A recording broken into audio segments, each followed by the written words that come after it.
Hello guys, सबैजनालाई नमस्ते र स्वागत छ मेरो छोटो मिनी भ्लगमा। र थुप्रो दिन भएको थियो नि त मैले पनि भ्लग बनाउनु छोडेको थिएँ, किन भन्दाखेरि मेरो पनि मोबाइल बिग्रिरहेको थियो। त्यही भनेर अहिले चाहिँ मैले मोबाइल बनाइसकेको छु र हजुरहरू हेर्नु सक्नुहुन्छ मेरो नयाँ भ्लग फेरि।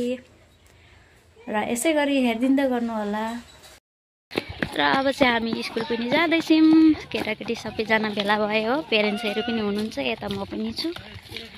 हामी चाहिँ छोरालाई पनि स्कुल पुगेर आइसकेको छौँ। उता हुनुहुन्छ आन्टी र यता दिदी, हेलो गरिदिनु न हौ।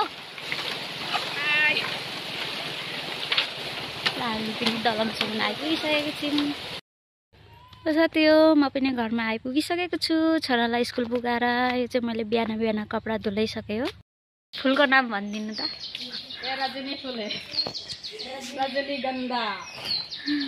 हमारा गुल्लू ने धरेगा रजनीगंधा।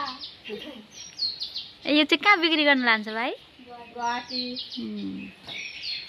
एक पिसको कति हो? 10 रुपया। 10 रुपया, 15 रुपया, 20 रुपया। ए हेरी हेरी नि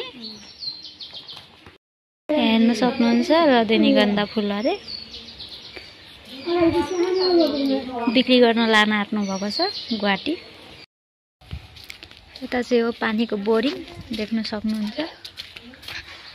तपाईहरुलाई देखाउँदैछु म।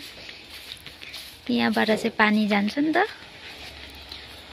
यता माथि। यहाँ हेर्नु सक्नुहुन्छ फुल कति राम्रो फुलिरहेछ। यता पनि छ, उता छ सागबारी। हामी चाहिँ घुर्नु आएको थियौँ हो, दिदी र म। यस्तै छ हाम्रो बस्तीको बाटो। यो चाहिँ के घाँस भन्छ? बेलगाछ। बेलगाछ। यहाँ चाहिँ छ मन्दिर हो। ल त साथी हो, म पनि घुरेर आइपुगिसकेको छु र अब चाहिँ भने खाना सब्जी पनि पकाउनु पर्छ र छोराको लागि टिफिन पनि बनाउनु पर्छ र पुगाउनु पनि पर्छ। र आजको भ्लग चाहिँ हजुरहरूलाई के कस्तो लाग्छ? राम्रो लागेपछि हेरिदिँदै गर्नु होला।